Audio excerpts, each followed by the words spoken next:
प्यारे साथियों, आप सभी को नव वर्ष की हार्दिक शुभकामनाएं। और यह 2 अंकीय प्रश्न का पार्ट 7वां है। यदि आपने अभी तक एक भी पार्ट नहीं देखा है तो हमारे चैनल में मैथ VBI 2 अंकीय प्रश्न के नाम से प्लेलिस्ट बना है, एक बार जाकर जरूर देखें। और बता दें साथियों, बोर्ड एग्जाम की तैयारी के लिए आप लोगों को बेहतर से बेहतर अंक पाने के लिए मैंने एक फ्री मैथ कोर्स चला रहा हूँ।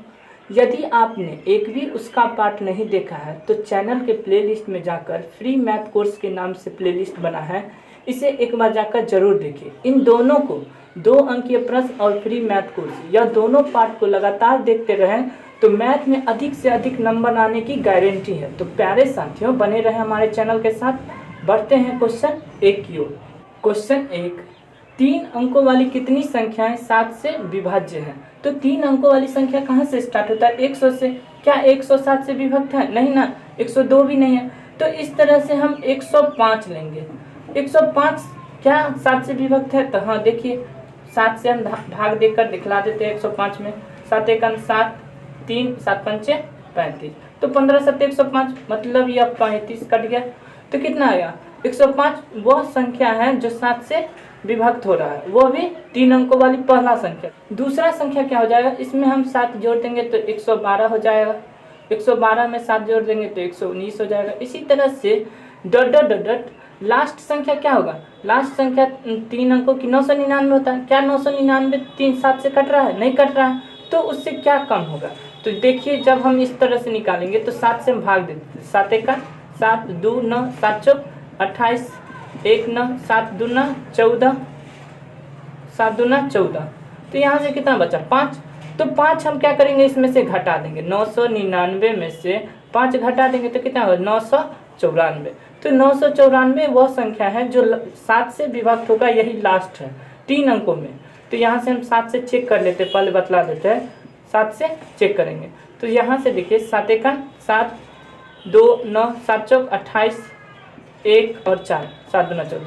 तो देखिए साथियों, यह जो लास्ट संख्या है 3 अंकों वाली 7 से विभक्त होने वाली कौन संख्या हो गया? 994। तो आगे हम क्या करेंगे? इस तरीके से हमने 3 अंकों वाली कितनी संख्या है 7 से विभाजित है, तो पहला संख्या बतला दिए 105, दूसरी संख्या क्या हो गया? 112, और सबसे लास्ट वाला क्या हो गया? 994। तो हम a बराबर लिखेंगे। a बराबर क्या होता है? प्रथम पद a बराबर 105। d बराबर क्या होता है? d बराबर सूत्र होता है a2 माइनस a1। a2 कितना है? तो 112 माइनस a1 कितना है? 105। तो यहाँ से d बराबर कितना आ गया? 7।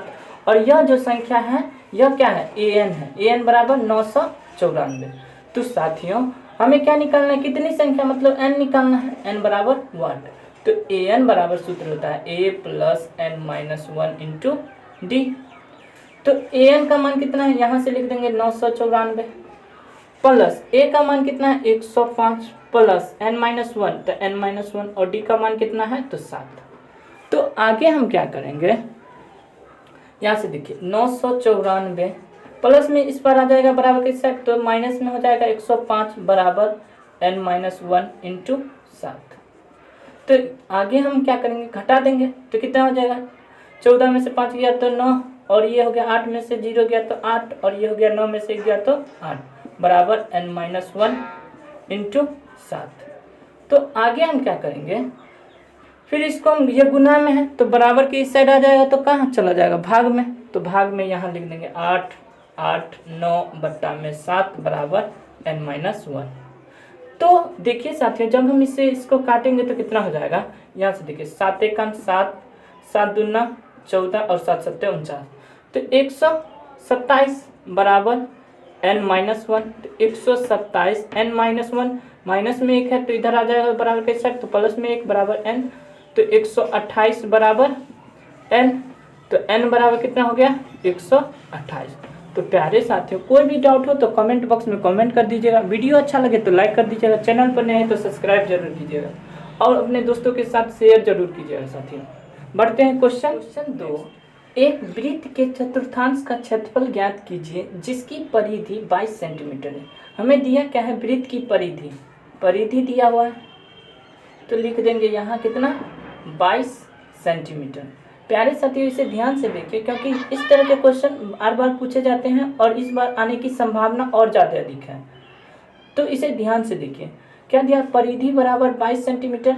तो परिधि दिया तो त्रिज्या लिखेंगे, माना वृत्त की त्रिज्या, त्रिज्या मतलब हम इसे r मान लेते हैं। तो वृत्त की परिधि क्या होता है, सूत्र वृत्त की परिधि का, वृत्त की परिधि बराबर 2 पाई r, यही ना सूत्र है। तो इस तरह के सूत्र भी याद कर लीजिएगा, क्योंकि इस तरह के क्वेश्चन ऑब्जेक्टिव में पूछे जाते हैं। तो वृत्त की परिधि कितना दिया, 22, तो यहाँ हम लिख देंगे 22, 2 पाई का मान 22 बट्टा में 7, r का मान हम r लिख दिए। तो यहाँ से आप क्या करेंगे, 22 बराबर 2 गुने 22 बराबर कितना हो जाएगा, 44, r को गुना कर देंगे 44 r और बट्टा में 7, और यहाँ हम बट्टा 1 कर देते हैं। तो अब क्या हो जाएगा, बराबर में है इस टाइप से, तो हम क्रॉस गुना करते हैं, इसको इससे गुना करेंगे तो 44 r बराबर 22 गुने 7। तो r बराबर क्या हो जाएगा, 22 गुने 7 बट्टा में 44, 22 दूना 44, तो r बराबर कितना हो जाएगा, 7 बट्टा में 2 सेंटीमीटर। तो अब हम क्या करेंगे, वृत्त का हमें वृत्त के चतुर्थांश का क्षेत्रफल निकालना। तो वृत्त के चतुर्थांश का क्षेत्रफल निकालने के लिए प्यारे साथियों एक बार वृत्त हम बतला देते हैं। पूरा यहाँ बिंदु पर कितने डिग्री का कोण बनता है, 360, तो चतुर्थांश कितना हो जाएगा, 1/4, तो 360 थीटा बराबर क्या हो जाएगा, 360 बट्टा में 4, तो कितना हो जाएगा 90। तो यहाँ से थीटा इक्वल टू कितना हो जाएगा, 90 डिग्री। तो हमें थीटा पता चल गया, त्रिज्या r पता चल गया। तो चतुर्थांश का क्षेत्रफल निकालेंगे। तो वृत्त के चतुर्थांश का क्षेत्रफल बराबर क्या होता है, तो यहाँ लिख देते हैं थीटा बट्टा 360 पाई r स्क्वायर। तो यह त्रिज्यखंड का क्षेत्रफल है। तो थीटा कितना दिया हुआ, थीटा हमें दिया हुआ है यहाँ से 90 डिग्री बट्टा 360, पाई का मान 22 बट्टा 7, r का मान देखिए साथियों 7 बट्टा 2 स्क्वायर है, मतलब हम 2 बार इसे लिख देंगे 7 बट्टा 2। तो यह 7 से यह 7 कट गया, 2 से काटेंगे तो 11 बार में ये कट जाएगा, 9 चौक 36 मतलब 4 आ जाएगा। तो यहाँ से देखिए अब तो कटने वाला है नहीं, तो हम गुना करेंगे इससे। तो 11 गुने 7 बराबर कितना हो जाएगा, 77, और बट्टा 4 दूना 8, यही इसका आंसर हो जाएगा। प्यारे साथियों कोई भी डाउट हो तो कमेंट बॉक्स में कमेंट कर दीजिए। क्वेश्चन 3 क्या कह रहा है, विलोपन विधि द्वारा हल कीजिए। क्या दिया है समीकरण, x + y बराबर 5, और दूसरा समीकरण क्या है, 2x - 3y बराबर 4। तो हम हल में लिखेंगे, क्या लिखेंगे कि x + y बराबर 5 दिया है, और दूसरा क्या है 2x - 3y बराबर 4। प्यारे साथियों विलोपन विधि में क्या है कि एक पद को हमें समान रखना है। तो एक पद मान लेते हैं हमें y समान रखना है, तो y में हमें 3 से गुना करना पड़ेगा समीकरण 1 को। यदि हम 3 से गुना करेंगे तभी ना y का मान जितना है 3y ये भी हो जाएगा, और ये भी 3y हो जाएगा। तो हमें क्या करना होगा, लिखेंगे क्या कि समीकरण 1 को 3 से गुना करने पर यह समीकरण 1 है और यह समीकरण 2 है। तो प्यारे साथियों हम जब इसे 3 से गुना करेंगे तो 3x हो जाएगा, और इसे हम गुना करेंगे तो प्लस का 3y और बराबर 3 पंचे 15। तो इस समीकरण को हम मान लेते हैं समीकरण 3। तो अब क्या लिखेंगे, अब दोनों पद मिल गया, y का टर्म बराबर 3y यह माइनस में है और 3y यह प्लस में है, लेकिन हमें y का मान सिर्फ देखना है, माइनस प्लस नहीं देखना है। यह देखना है कि 3y है और यह भी 3y। तो अब क्या लिखेंगे, समीकरण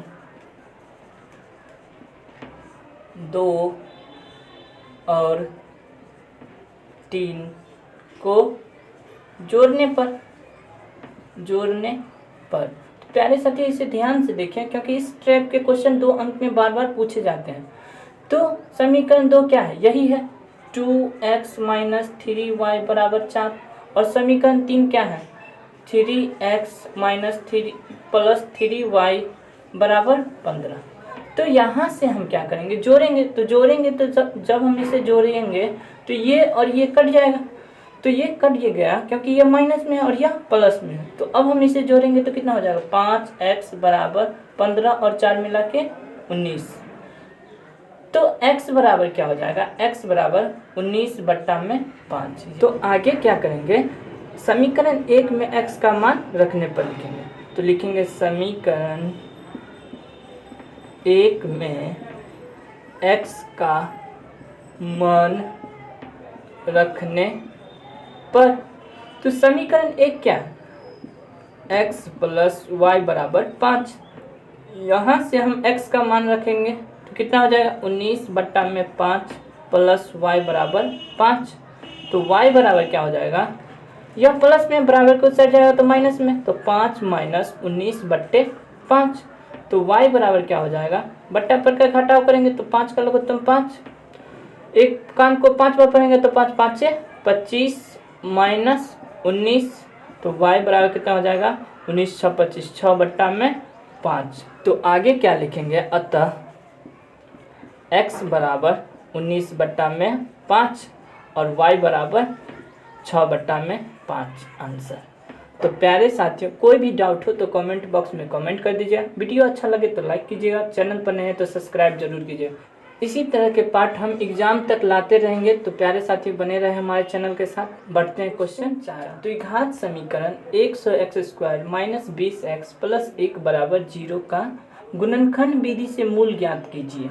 हमें मूल ज्ञात करना है दिए गए समीकरण का। दिए गए समीकरण क्या है, 100x² माइनस 20x प्लस 1 बराबर 0। इसे ध्यान से देखिए, इस तरह के क्वेश्चन इस बार आने की संभावना बहुत ज़्यादा है। तो प्यारे साथियों ध्यान से देखिए क्या दिया है, 100x² माइनस 20x प्लस 1 बराबर 0। तो हम इसको और इसको गुना करते हैं, तो गुना करेंगे तो कितना हो जाएगा, 100। अब इसका हम क्या करेंगे, फैक्टर तोड़ेंगे। 2 से लगाएंगे तो 50, 2 से लगाएंगे तो 25, फिर 5 से लगाएंगे तो 5 से लगाएंगे तो 5 25। तो हमें जोड़ने और घटाने पर हमें कितना चाहिए, 20, और गुना करने पर हमें कितना चाहिए, 100। तो यहाँ से देखिए साथियों, 5 दूना 10 और 5 दूना 10, 10 को 10 से गुना करेंगे तो 100 और 10 को 10 से जोड़ेंगे तो 20, माइनस का हो जाएगा। तो आगे हम क्या लिखेंगे, इस टर्म को हमेशा हम बराबर के जैसे है वैसे ही लिख देते हैं और इसको भी हम वैसे ही लिख देते हैं बराबर 0। हमें क्या करना है, यहाँ से लिखेंगे -10 और -10, तो हमें कितना हो जाएगा, 20 हो जाएगा, माइनस 20x। और क्या करेंगे, -10x गुने -10x को गुना करेंगे तो 100x²। तो यही हमें लाना है ना, x² 100x²। तो यहाँ से हम इस टर्म को सेम लिख देंगे, 10x माइनस 10x। एक बार और बतला देते हैं, दिए गए समीकरण क्या है, 100x² माइनस 20x प्लस 1 बराबर 0। तो हमें क्या करना है, इस टर्म को और इसको दोनों को गुना कर दिए, उसका फिर फैक्टर तोड़े। तो हमें क्या करना है कि यहाँ जितना दिया है हमें जोड़ने और घटाने पर उतना लाना है। तो यहाँ से देखिए 5 दूना 10 और 5 दूना 10, 10 और 10 को जोड़ दिए तो 20, माइनस का आ गया, और हमें 10 को 10 से गुना करेंगे तो 100 आ गया। तो अब हम क्या करेंगे, इस टर्म को हमेशा जैसे है वैसे लिखेंगे, इस टर्म को हमेशा वैसे ही लिखेंगे जैसे है, और बराबर 0। हमें इसको इस रूप में लिखकर यहाँ इतना बराबर लाना है। तो हमने लिख दिया -10x माइनस 10x, तो -20x हो जाएगा। इन दोनों में क्या कॉमन है देखेंगे प्यारे साथियों, इन दोनों में देखिए 10 और x दोनों कॉमन है। कॉमन मतलब क्या होता है, भाग देना। तो यहाँ से देखिए 100x² को हम 10 से भाग देंगे तो 10 से 10 कट गया यहाँ से, और x भी है, x से x² वाला कट गया तो कितना बचा, 10x, और यहाँ से 10x कट जाएगा तो 1। फिर हम आगे क्या करेंगे, इन दोनों में देखेंगे क्या कॉमन है, क्या कॉमन है, 1 कॉमन है, तो यहाँ से हम 1 लिख देंगे। तो यहाँ से हमें क्या मिलेगा, 10x, और प्लस माइनस में क्या मिल गया, 1। तो यहाँ से बराबर 0। तो यह टर्म बराबर है, तो मतलब हमारा सही है। तो आगे हम क्या करेंगे, इन दोनों टर्म में से एक को लिखेंगे 10x माइनस 1, और इसमें दोनों को लिख देंगे 10x माइनस 1 बराबर 0। तो यह जो है 10x बराबर 0 के बराबर हो जाएगा, 10x माइनस 1 बराबर 0, या अब यह इसके बराबर हो जाएगा 10x माइनस 1 बराबर 0। तो 10x बराबर, यह माइनस में बराबर के उस साइड जाएगा 1, तो प्लस में हो जाएगा। तो x बराबर कितना हो, 1/10। यहाँ से देखिए 10x यह माइनस में बराबर के उस साइड जाएगा तो प्लस में 1, तो x बराबर कितना हो गया, 1/10। हमें मूल ज्ञात करना है, तो यहाँ से लिखे हैं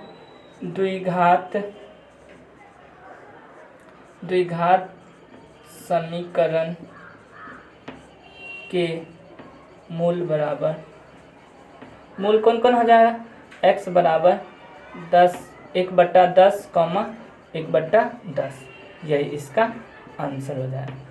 तो प्यारे साथियों बने रहे हमारे चैनल पर। तो यह इसका आंसर हो गया, इसे नोट डाउन कर लीजिएगा कॉपी में।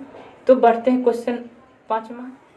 प्यारे साथियों क्वेश्चन नंबर 5 में दिया क्या है, ABC एक समद्विबाहु त्रिभुज है जिसका कोण C समकोण है, तो सिद्ध कीजिए कि AB² बराबर 2AC²। यह क्वेश्चन बहुत ही इम्पोर्टेंट है 2022 के लिए। तो प्यारे साथियों इसे ध्यान से देखिए, एक त्रिभुज है, क्या समद्विबाहु त्रिभुज है, ठीक, उसमें क्या दिया है, C कोण समकोण है, यहाँ मतलब C कोण है, यह समकोण है, मान लेते A यहाँ है और यहाँ B मान लेते। इसमें दिया क्या है कि यह भुजा इसके बराबर है। तो आगे हम क्या लिखेंगे, पहले लिखेंगे दिया है क्या दिया है कि जो AC बराबर BC दिया है और C कोण C बराबर 90 डिग्री, और क्या दिया है, तो हमें निकालना क्या है, यानी सिद्ध करना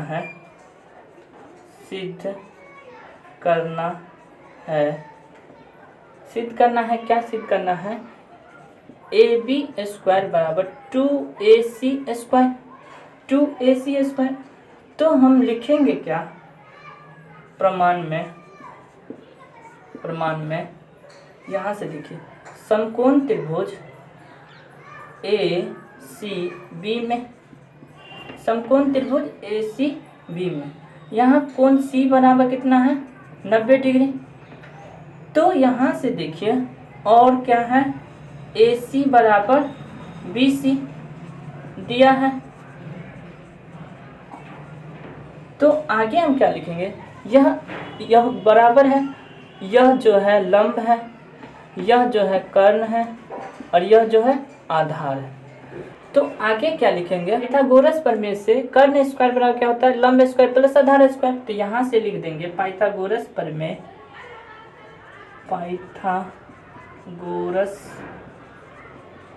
प्रमेय से क्या होता है, कर्ण स्क्वायर मतलब AB का स्क्वायर बराबर लंब का स्क्वायर AC का स्क्वायर प्लस आधार का स्क्वायर मतलब BC का स्क्वायर। तो यहाँ से AB का स्क्वायर बराबर AC का स्क्वायर वैसे ही रहेगा प्लस BC बराबर क्या है, AC। तो यहाँ से हम लिख देंगे AC²। चूँकि हम लिख देंगे यहाँ AC बराबर BC, तो आगे क्या करेंगे, AB² बराबर AC और AC मिला के क्या हो जाएगा, 2AC² है तो AC² हो गया। सिद्ध करना था, यहाँ से देखिए AB² बराबर 2AC², तो हमने सिद्ध कर दिया AB² बराबर 2AC²। तो हम यहाँ लिख देंगे क्या, प्रूव्ड। प्यारे साथियों यदि कोई भी डाउट हो तो कमेंट बॉक्स में कमेंट कर दीजिएगा। वीडियो अच्छा लगे तो लाइक कीजिएगा, चैनल पर नए तो सब्सक्राइब जरूर कीजिएगा। मिलते हैं नेक्स्ट पार्ट में। धन्यवाद साथियों।